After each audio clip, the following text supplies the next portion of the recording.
Hola, ¿qué tal amigos y amigas? Estamos al resumen de la última ronda del Continental Americano, donde al final vamos a ver las posiciones, ¿sí? De un emocionante torneo. La verdad que 11 rondas por la calidad de los jugadores, por la variedad de los mismos, ¿verdad? Y la lucha que se demostró fue un gran torneo. Primero de nada, vamos a felicitar a quien fuera campeón. Como pueden ver, Samuel Chanclán ganó en la última partida a Tomás Sosa, dejándolo a este sin chance, ya que con 7,5 no lograba llegar al desempate. Vemos que en la segunda mesa, a pesar de que Diego Flores hizo todo lo posible, no pudo doblegar al jugador peruano, ¿sí? Brian Escalante, que llegó a los 8 puntos y se metía en el desempate, al igual que Jorge Cori, que hizo tablas con Robert Ungaski, lo mismo que Emilio Córdoba, que hizo tablas en la mesa 4 contra Sandro Marico, pero no llegaban a los 8 puntos que se necesitaba para el desempate. El norteamericano Awander Lian, que hizo tablas con el gran maestro brasilero Mkhitaryan. Lo mismo sucedió con Rafael Di Bernardino de Brasil, que no pasó de las tablas con Pichón, que también, que tenía 7 puntos, no podían llegar a los 8, pero sí lo hicieron, por ejemplo, Joel Cori, el primo de Jorge Cori, ¿sí? Jugador peruano que lograba con ese puntito de victoria frente al canadiense David Vera, con 7 puntos, llevaba 8. Lo mismo que Pablo Salinas, el chileno, también 8 puntos al ganar con negras, nada menos que a Renato Quintiliano, maestro internacional brasilero. Y hasta ahí llegábamos a la mesa 9 y la otra jugador que tenía muchas chances de llegar a los 8 puntos era sorpresivamente Florencia Fernández, la campeona argentina, que de haber ganado lograba esos 8 puntos y meterse ahí en el desempate, ¿verdad? Por lo demás, ver, por ejemplo, la actuación de los uruguayos, que Andrés Rodríguez, nuestro gran maestro campeón uruguayo, mejor jugador de Uruguay, gran maestro, Andrés, perdía en la última partida con Cristian Cruz, y después teníamos que bajar a la mesa número 20, donde Rosselli lograba 7 puntos porque vencía de negras a Rafael Muniz. Bueno, vamos a ver lo que me pareció la mejor partida, que obviamente fue la de Samuel Chanclán, frente a Tomás Sosa. Vamos a ver esa partida y después les voy a hablar un poco del tema del desempate, que fue muy emocionante, por cierto. Estamos en la posición crítica, donde Chanclán va de blancas, 2717, el jugador estadounidense y obviamente el número 1 del ranking del torneo. Llevaba las blancas, como dije, contra el argentino Tomás Sosa, que se había metido ahí en la tabla de posiciones, ahí peleando en la mesa 1 y soñando un poco con esas plazas para ir al mundial. Pero bueno, en este momento su posición es bastante delicada. Fíjense en la fuerza que tiene la columna H a favor de las blancas. Se suma la dama, ¿verdad? Presionando en la diagonal y dejando ahí al rey bajo rayos X. El alfil de D3, que también hace lo suyo. Y por qué no la torre de C6, que domina la línea sexta, ¿verdad? Todo eso hace presagiar de que las negras no están nada bien. Pero el hecho de los alfiles de distinto color, alguna esperanza le podía dar a las negras. Bueno, la cuestión acá que las negras tenían la jugada defensiva, que era H6. Por supuesto que esta jugada asusta un poco, ¿verdad? Sobre la posición, porque debilita demasiado la casilla G6, ¿no? O sea, había que tener cuidado con los sacrificios de torre, con las entradas de alfil, demás. No era fácil igual la continuación con blancas, ¿no?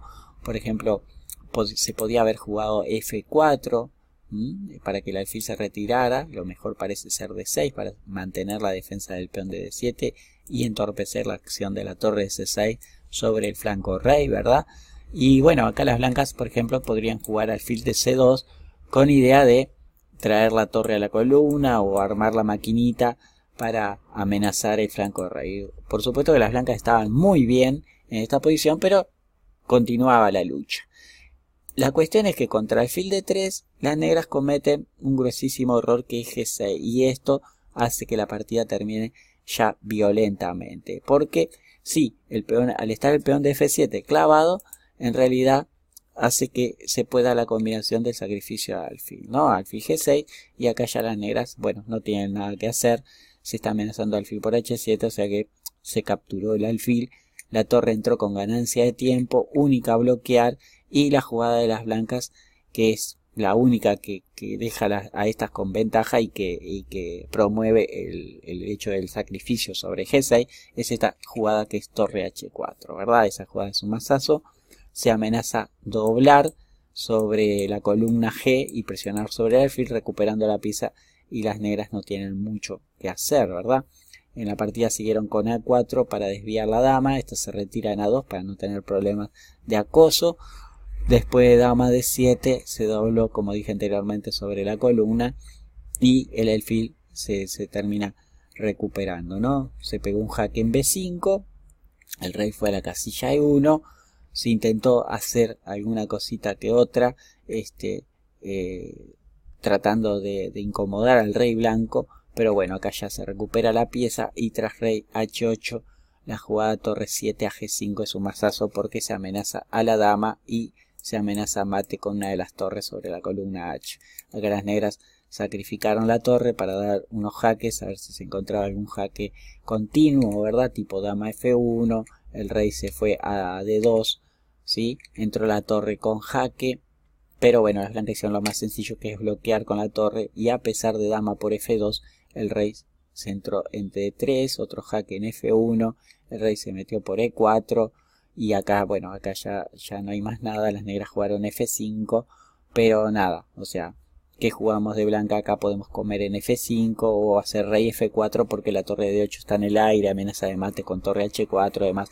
Lo cierto es que acá Tomás decidió abandonar y bueno, a pesar de todo de darle esta partida y el título a Samuel, tuvo un excelente torneo Tomás.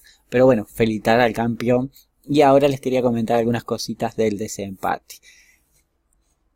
Bueno, al final eran 7 los jugadores que iban a jugar el desempate, que habían logrado 8 puntos en el torneo. Ellos eran Robert Ungaski de Estados Unidos, chileno Pablo Salinas, maestro internacional, los maestros internacionales peruanos Brian Escalante y Joel Cori, el gran maestro Sandro Mareco de Argentina y también peruano, grandes maestros Emilio Córdoba y Jorge Cori. Habían 2 plazas, ya que las primeras 2 se habían adjudicado a Jean Clan, que había ganado el torneo, y al argentino Diego Flores, y al final consiguieron ese pasaje al Mundial Emilio Córdoba y Jorge Cori. Como pueden ver, Cori terminó en forma invicta con 4 victorias y 2 empates, mientras que Emilio Córdoba tuvo en su haber 3 victorias y 2 tablas. Lo curioso es que en la última ronda Sandro Mareco iba de negras con Jorge Cori. Ahora vamos a ver el final de dicha partida. Sandro con tablas ya estaba dentro, como quien dice, y la única posibilidad de quedar afuera era justamente lo que sucedió, que Jorge Cori, a pesar de ya tener el puesto con 4 puntos, ya tenía su lugarcito con tablas clasificada al mundial, aún así decidió jugar la partida y le dio al final la segunda plaza a Emilio Córdoba. Vamos a ver esa partida que define el torneo,